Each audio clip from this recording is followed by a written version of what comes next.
Right now, we are expecting to learn more about the preparations and security measures for the 250th Army birthday celebration this weekend. Thank you for joining us on WUSA 9+. I'm Simone D'Alba, joined by senior investigative reporter Eric Flack. Good to have you. Good to be here. Good to be here. A lot of interesting information should be coming out of this press conference. We got a lot of ground to cover, and this is going to focus on a security briefing.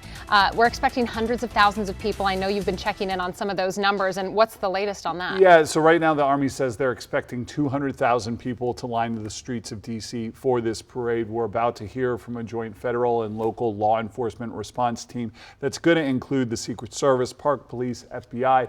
D.C.'s police chief is also supposed to be there, along with other district public safety officials. They're expected to talk about how they're going to keep security, keep everybody safe along this roughly mile-long parade route. It is from 23rd and Constitution right there to 15th and Constitution at the Ellipse. And so obviously they're going to have to be watching this both from the street and from the air. You got to think there's going to be uniformed and non-uniformed officers in attendance. Well, certainly, you know, safety, of course, a major, something major top of mind. But the other thing I wanted to talk about is you were just down in Texas. Yeah. Because the other thing that we've been talking a lot about is the cost, the damage that this could do to the streets. And you saw firsthand some of the preparations the Army is doing, which even goes so far as putting rubber pads on some of these tanks. Yeah, keep in mind, these tanks weigh up to 70 tons, which is just a massive, massive amount. Just to give you an idea, you're talking about tanks that weigh as much as 30 vehicles on the road and far exceed any federal standards that you would have for how much weight could be on our federal roads and highways. So the Army anticipates that this is going to be an issue and this is going to be something that people are concerned about. So they're doing another number of things, Simone. They are putting those 2.5-inch thick pads down on the road, on the tracks of the vehicles themselves. With the hope of those abrasive metal tracks never actually touching the streets of D.C., specifically Constitution Avenue. They'll also be putting down 1-inch thick metal plates at the turn radius where a lot of these big vehicles are expected to make 0-point turns, which means they just shift in place, which can really dig up the pavement right there. You're looking at some of the video we had from Texas just a couple of days ago. They also say they're going to keep these vehicles not running at that pace. These, I think it looks like video of the vehicles arriving on their way from Fort Cavazos, Texas, which is where we were coming towards D.C. and arriving in D.C. I think some of them were unloaded earlier today. Well, you had just touched on something. So they are going to move at approximately 3 miles per hour. 3 miles per hour. Correct. So that is how they're going to mitigate some of the damage here. The other thing I was reading, you had reported military officials are going to stagger the tanks. So we'll see that going on, some of the Bradley vehicles as well, to kind of help lessen some of the damage that we're seeing. But Gabe Klein, former transportation director for Washington and Chicago, estimates the convoy could cause up to $10 million in street damage in a worst case scenario. In a worst case scenario, and that would leave the federal government to be expecting a pretty big bill from the city of Washington, D.C. Right now, the Army is predicting this parade will be $25 to $45 million in cost. It has been reported and expected that some of that money has been set aside for potential repairs, although the Army officially says they are expecting any damage to be quite minimal. Here's what I found out that could be the problem, though, is that the mayor's office would have to get that money back from the federal government. And the D.C. chief financial officer told me that, in fact, it's not always easy to get the money back from the federal government. In fact, in the last 4 years, we've learned that the federal payback of the bill basically that D.C. has given to the federal government for things like special events, unplanned public events, emergency planning, is $67 million short of what we billed the federal government for. We're $67 million short of what we got paid back by the federal government. The chief financial officer telling us that, in fact, they gave up on that money. Yeah, there's a lot at play here, especially from a cost perspective. We do know that people are starting to approach the podium. We'll see if we can at least, there we go, get you a view here. Let's go ahead and see if we can listen in, see what we hear.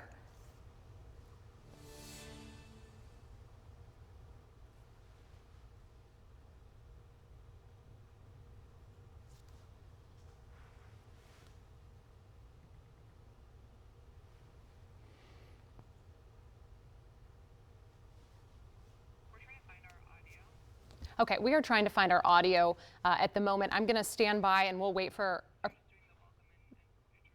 Okay, they're doing welcome and introduction right now. We're going to troubleshoot that, but we're going to continue to talk about this because, look, we're talking 6,600 soldiers, 150 vehicles, 50 aircraft marching from the Pentagon to the Washington Monument. This is a large-scale military parade, the likes of which have not been seen in decades, since the 90s. That was the last time, 1991. After the Iraq War and celebration of the Iraq War, and you could see just from that video feed we had the various law enforcement, some in uniform, some not. We're talking about Secret Service, Park Police, FBI, along with security officials from Washington, D.C. This is going to be a massive, massive event. It's not only going to be a massive event from a security standpoint, hundreds of thousands of people expected, but obviously the impact of these huge, huge vehicles, specifically on our roads. Keep in mind, these are our roads that we drive down every day. Certainly. Let's see if we got that sound for you. Go ahead and listen in. To execute high-level security. This shared experience is our foundation, and it is our strength. Looking to the upcoming festival and parade, we're preparing for an enormous turnout. Hundreds of thousands of attendees. It is our duty to ensure the safety and security of every participant. We are deploying thousands of agents, officers, and specialists from across the country, backed by the robust network of federal, state, and local partners. Our mission is not just to secure an event, but to ensure public confidence and safety. The Secret Service and our partners want every attendee to be confident in their security and feel safe. That is why we are leaving no stone unturned. Everyone entering the event will go through screening at clearly designated checkpoints. These checkpoints and the entire security perimeter will be mapped out and available at www.nsse.dc.gov, along with important updates on road closures, parking restrictions, prohibited items, and other logistical changes. The Army 250th Birthday Parade and Festival are in close proximity but are two separate events. If you are planning to attend the festival prior to the parade, please note you need to proceed through the magnetometers located on the east side of the National Mall grounds on 7th Street. The screening checkpoint for the Army 250th Birthday Festival will open at 8 a.m. at the following location: 7th Street Northwest between Madison Avenue Northwest and Jefferson Drive Southwest. This will be the only entrance checkpoint into the festival. The screening checkpoint for the Army 250th Birthday Parade will open to the public at 2 p.m. at the following locations: 14th Street between Constitution and Independence Avenue, and C Street Northwest between 18th and 19th Street. Please refer to the prohibited items list on the NSSE website to see which items will not be allowed through the checkpoints. Remember, everyone attending the parade will be screened. I want to stress that if you exit the parade viewing area and choose to return, you will be re-screened again before entering. Aviation and maritime security are also top priorities. The Federal Aviation Administration will issue temporary flight restrictions, and the U.S. Coast Guard will release any maritime advisories. All of this information will be easily accessible through the NSSE website. On the ground, we're taking proactive steps to reinforce the area. You will see 18.5 miles of anti-scale fencing, 17 miles of bike rack, concrete barriers, 175 magnetometers, and officers from federal, state, and local agencies standing post. You may also notice multiple drones operating in the area. These are great tools for law enforcement situational awareness and part of our layered security strategy. Rest assured, all drones will be owned and operated by the Secret Service or our partners, so please do not be alarmed. As the public, you play an important role in ensuring the security of the event by reporting any suspicious activity to the nearest law enforcement official. Remember, if you see something, please say something. We've established a dedicated phone line for residents and businesses in the area who may have questions or issues. In partnership with the D.C. Homeland Security and Emergency Management Agency, we will be sharing that number through community groups. It will be active on the day of the parade. One additional note, we would ask the public, due to the large crowds, noise, and the weather forecast, for their safety, you leave your pets and emotional support animals at home. As always, service animals are welcome. Chief Smith will speak shortly about what all this means for residents, workers, and visitors in the district. MPD has been and continues to be one of our most critical allies, not only during NSSEs, but in the daily work of keeping our capital secure. Another key partner during this event and every day is the United States Park Police. Chief Jessica Taylor and her team have been working with us side by side throughout the planning process, and they are instrumental in ensuring this event is safe and enjoyable for all attendees. Let me close by thanking the men and women of the Secret Service's Washington Field Office and the Dignitary Protective Division who have been working around the clock to create an excellent security plan. And thank you to all the partners here today. Your dedication, your patience, and your professionalism make this effort possible. I cannot thank you enough for your partnership. And now it is my honor to introduce Chief Jessica Taylor of the United States Park Police. Thank you. Good afternoon. My name is Jessica Taylor, and I'm the Chief of the United States Park Police. The Park Police has significant experience with large-scale special events, especially in and around the National Mall and on National Park Service lands. We're, of course, working under the NSSE umbrella with our partners at the Secret Service and have members on all of the subcommittees. Ensuring a safe event and keeping the public safe is our #1 priority. We'll be on full activation. All of my officers are working on Saturday and leading up to Saturday with road closures and site security. We are particularly grateful for the support of multiple local, state, and federal partners who are sending in their officers and their agents to help us with manpower on Saturday. That being said, plan ahead before you come to the event, right? We're expecting families, we're expecting some children. Parents, take a picture of your children that morning so we know what they look like. In the event you get separated, you can easily show the officer the picture. We'll have family reunification tents, and we'll have officers everywhere you look on hand to assist.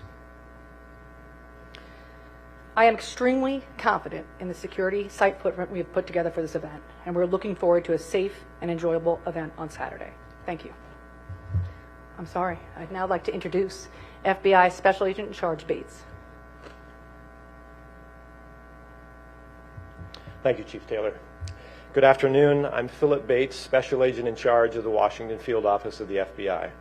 I appreciate the opportunity to be here today to discuss the FBI's partnership with federal and local agencies to prepare for the Army 250th birthday celebration.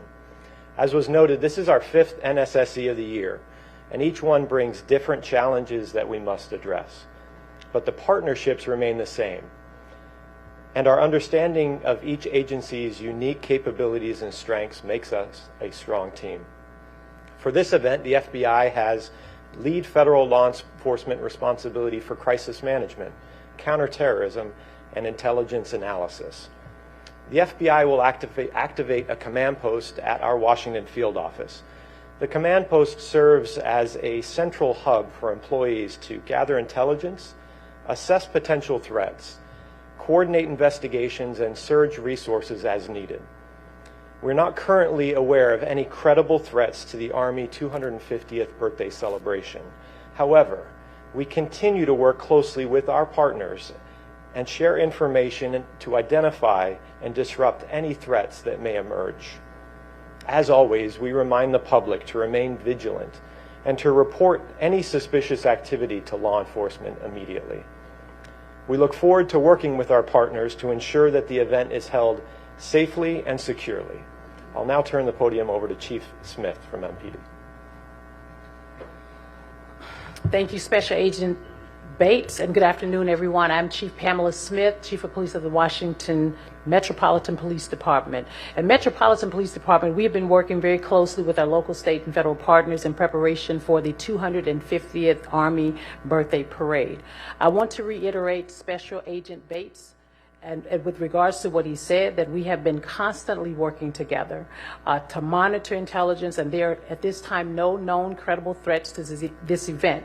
That being said, we always remain vigilant and ready, and as always, we continuously evaluate intelligence and adjust our posture as needed to safeguard the city. As you've heard, this is a significant event with a large footprint, and we want to make sure everyone, residents, visitors, and participants can enjoy this event safely. We expect major impacts to traffic, especially around the National Mall, West Potomac Park, and the Ellipse on Saturday.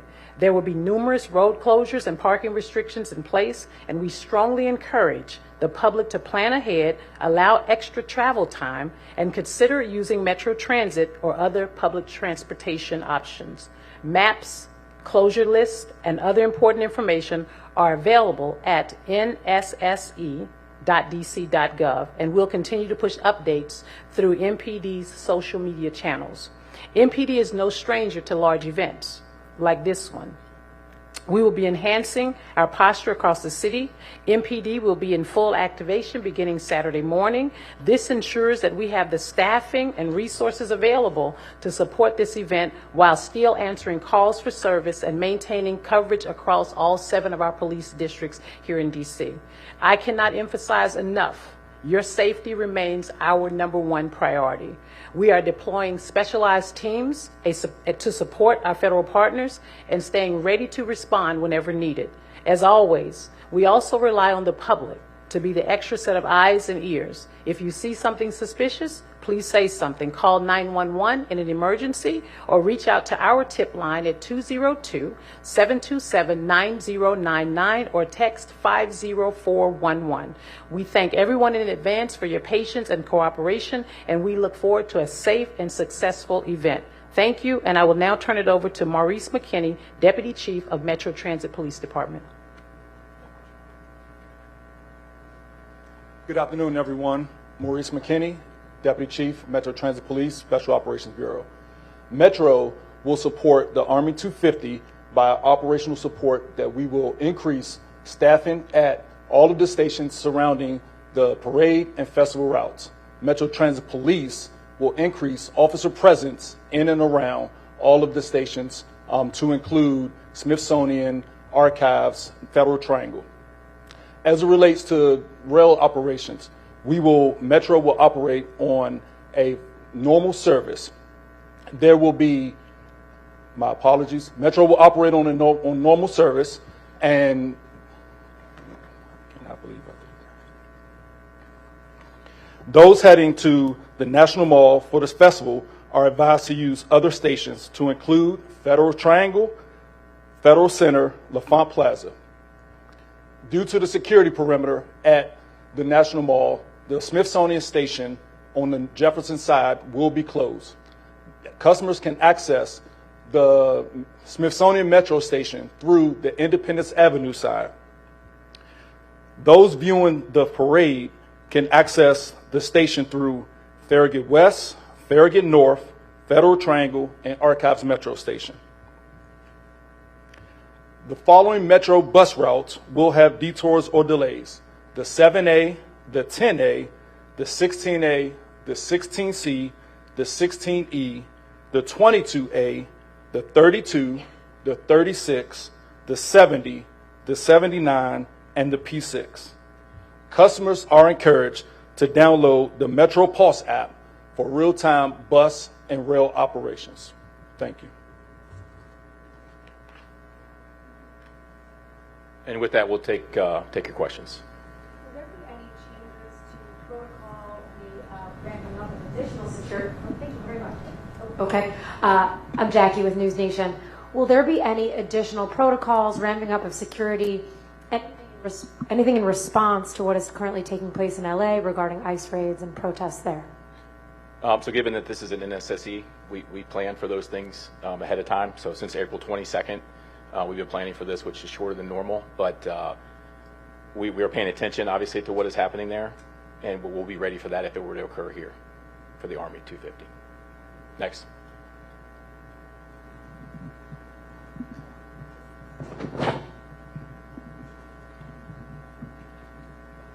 Hi, Hassan Khan with Politico. Just to kind of follow up on that, what have you guys been expecting or discussing in terms of whether we see a similar deployment of federal troops, maybe perhaps a DC National Guard as we've seen in California in response to protests? So I'll just say we're not expecting it. We have no intelligence of that, happening here. But if it does, we have the resources to handle it.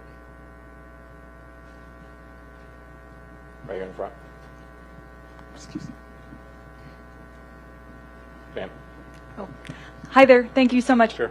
Nicole Scango with CBS News. 2 questions. One, can you speak a little bit about First Amendment activity and plans for protesters? Mm-hmm. Sure. And then just as a second question, curious, you mentioned the 18.5 miles of fencing. Mm-hmm. We've seen much of that go around the White House this morning. Mm-hmm. Do you anticipate that fencing will stay much beyond the event, or at what point should we see that come So down? we're planning on everything to be cleaned up by the 19th. And then as far as the First Amendment activity, from a Secret Service perspective, if it's simply people, using their First Amendment right to protest, we're not going to do anything with that. But if that turns violent or if any laws are broken, that's when MPD, Park Police, Secret Service will get involved, and that will be handled swiftly.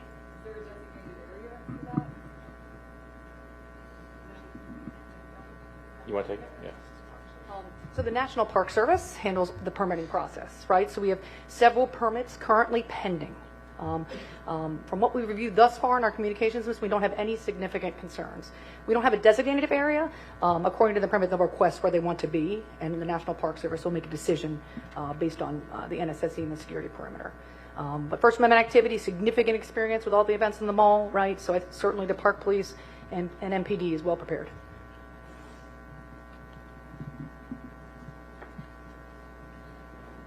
Hey, Matt, it's Holmes Librarian from CNN.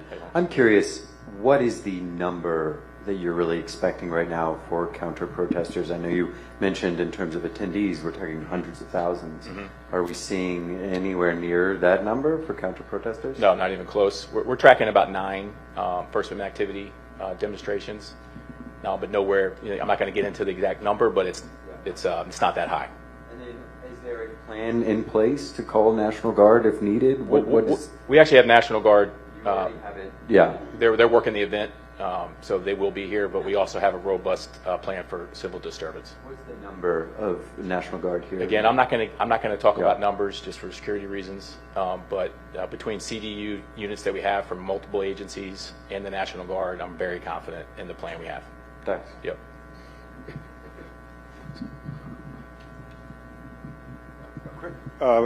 Mark Seegers, Channel 4. A quick follow-up on the National Guard that has been deployed, and will they be, whichever National Guard is it, will they be armed? They will not be armed, and I believe it's not just DC National Guard, but DC National Guard is involved. Ask about the logistics of spectators who want to get in. So there's a festival area, and then there's the viewing area. Can you go from the festival area to the parade viewing area without going out and in through new security? And you want to answer that? Sure. You have to go through security for both. So, but if once I'm in the festival area, I could just go. No, you will go out and you'll go through. Okay. Now we have a ton of magnetometers, so I don't. Depends on how many people show up, right? If 1 million people show up, there's going to be a line. And then, how many people are you prepared that can actually sit on those? Is it like 3 or 4 blocks where there's actually bleachers for the parade route? There will be no bleachers. So it is just standing along Constitution Avenue? Correct. And so how many people do you think you can accommodate there? Hundreds of thousands. You can? Yeah. Okay. And none of that is ticketed? It's open to... Not ticketed, opened. Yep. And then can I ask a housekeeping question for press? Or do you want to have somebody hang back and answer those after? We'll do that after. Okay, thanks.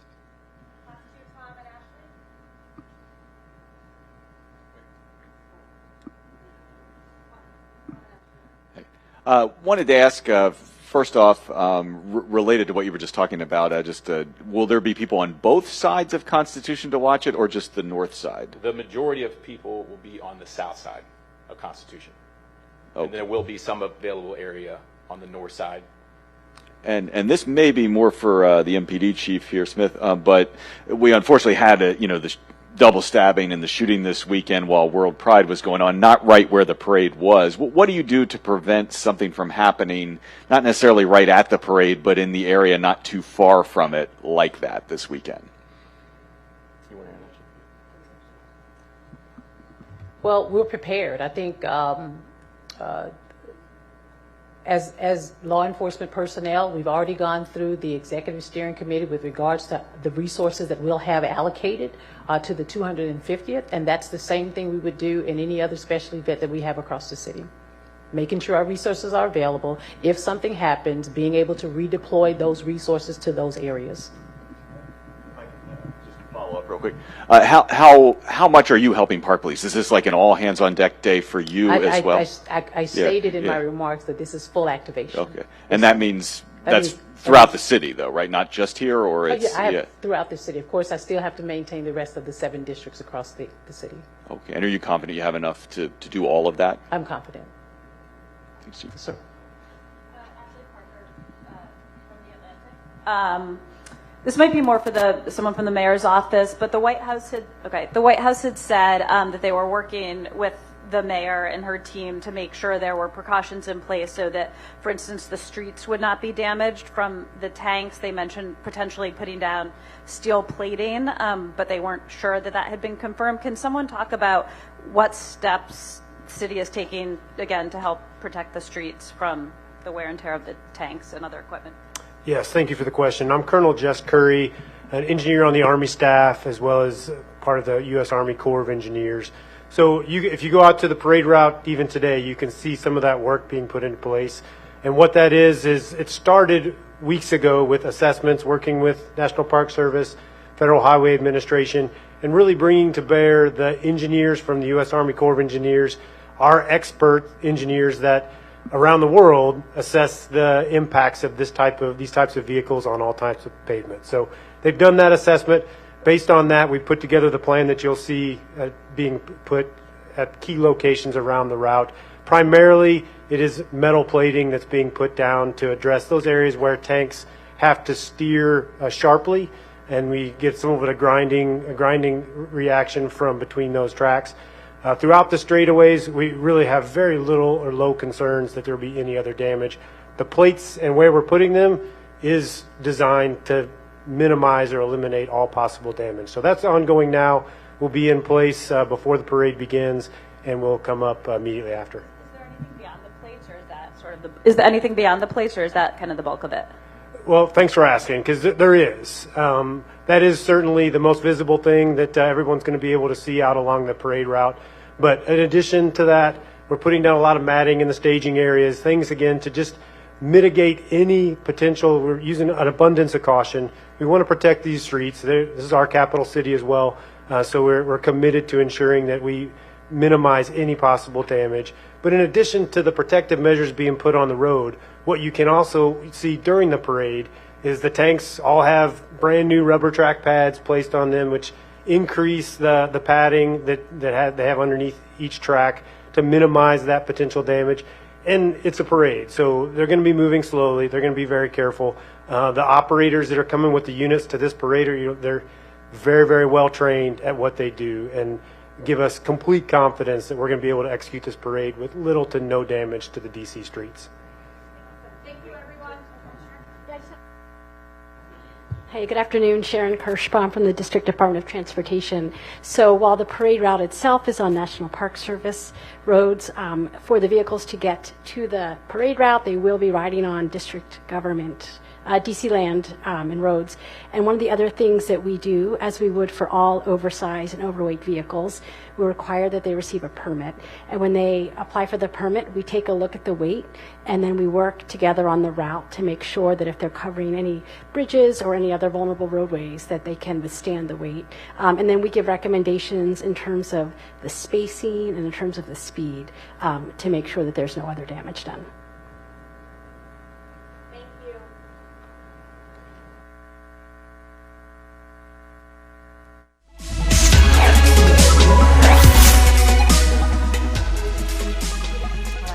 You are listening in to the 250th Army Parade security plans, and we heard a number of interesting, notable things here, most of which there are going to be different security screening points for the parade and the festival. So if you had plans to go through one screening clearance, that's not the case. Yeah, I mean, they said there's going to be one security entrance for the festival, which starts earlier in the day. I believe that festival starts at 11 a.m., where you're going to be able to get up on the National Mall and get close to some of these huge military vehicles. There are going to be two entrances for the parade. They made clear that entrance to one does not give you access to another. And I think one of the main things that we are wondering now is, what does that mean for lines at the parade if in fact there are supposed to be hundreds of thousands of people down there that are going to attend this event? Now, a Secret Service spokesman there said they have dozens of magnetometers, a ton of magnetometers,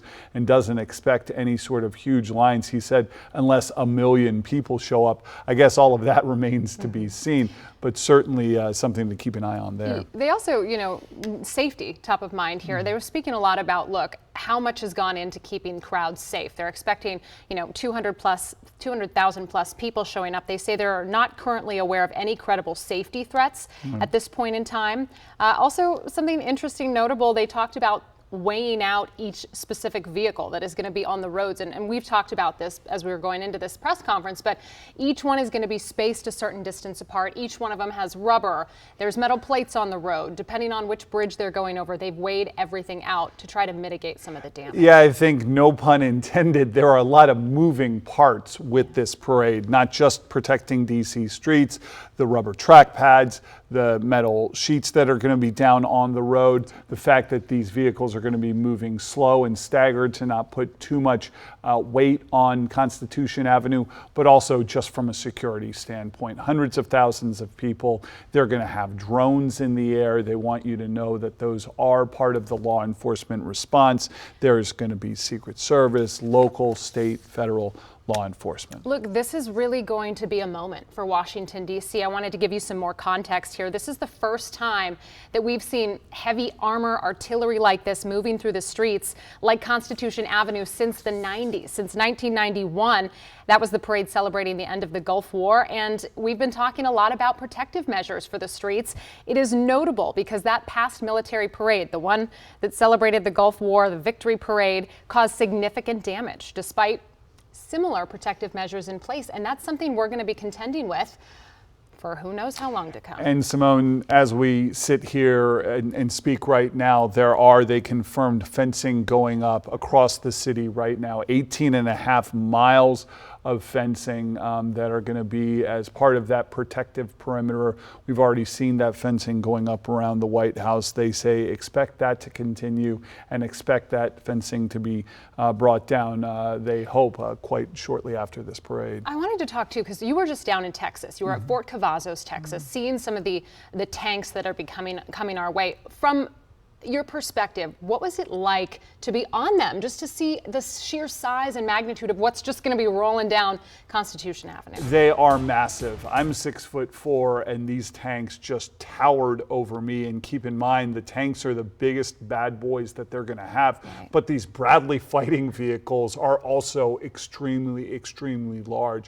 And so it is going to be, and this is what the Army, I think, is looking forward to, a huge show of just the might of the U.S. military. And they hope a very, very cool thing in their eyes for the public to be able to come out and see and experience in a way that we had to get special access last week to go up there and witness. But obviously, this is a big deal for the Army, and it's going to be a huge logistical deal for not just the federal government, the Army, but also our local law enforcement, and also just the federal response, the Secret Service, the Park Police, all kind of working in conjunction to make sure, A, everybody's safe, B, you don't have people lined up around the block trying to get in, and C, just this entire event goes off without a hitch, because as we know, if there are issues, we'll be all over them. Well, look, we're also talking logistical things that you're going to want to consider if you're going down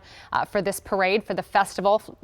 Eric Flack mentioned it starts at 11 a.m. The festival does. The parade does not start until 6:30. So this is really a marathon. If you're going to go down and participate throughout the day, you're going to want to be aware of things like road closures, which we are still getting details on. We are waiting for DC police to announce some more detailed road closures. So we will have those soon. Parking restrictions will be in place. We heard them talking about you need to take Metro, and there's a couple designated points like the Archives, L'Enfant Plaza, places like that, which are going to be your best friend in terms of just getting down there. Flights to and from Reagan National Airport, we wanted to mention, they will be suspended for 90 minutes on the evening of June 14th during the military parade. Not a small inconvenience if you are, trying to get in and out of the area. Yeah. So keep all of those things in mind. Yeah, they said the Smithsonian Metro exit is the Smithsonian station on the Jefferson side is going to be closed. They suggested if you're taking Metro, Farragut West, Farragut North, Federal Triangle, and Archives are going to be your best bet. Obviously, trying to get down there and park is going to be just a no-go. Metro is going to be your best friend. There are a number of bus routes that are going to be on delays as well. Again, trying to get down there is something you're going to have to try and plan out. They expect most of the parade goers and parade watchers to be on the south side, Simone, of Constitution Avenue. Yeah, the Army was saying that's actually going to be some of the best viewing. So, you know, you're going out to see this spectacle, this moment in D.C. and national history. The south side of Constitution Avenue is supposedly the best viewing. I do think it's interesting. You know, this is going to be taking place on the National Mall, such a historic, important place to our whole nation, and so to see how this all plays out. And they talked about protesters. They talked about what's going on in LA right now and the potential for demonstrations. They said the National Guard, as it is mobilized in LA, they said do not expect anything like that, but the National Guard is in fact going to be part of the security response on Saturday. The Secret Service spokesman said they do not expect those National Guard troops to be armed, but they will be part of it. I did want to mention just notably, and I thought this was kind of interesting for conversation's sake, this is a celebration of the Army's 250th birthday. It coincides with President Donald Trump's 79th birthday as well. But look, notably other branches are being left out here. Yep. So the Navy, which will be celebrating its 250th anniversary in October, has no plans for a similar parade. Neither does the Marine Corps for its 250th this coming November. So for conversational sake, interesting. I think it's going to be a historic event. We're going to be covering it both on broadcast on WUSA 9+, because I think a lot is going to be happening here on Saturday. All right, Eric Flack with me today, and WUSA 9 is your home for coverage of the Army's 250th anniversary parade. We will be streaming it live on WUSA 9+ starting at 6 p.m. The parade rolls at 6:30. Be sure to download Plus on your smart TV and watch for free.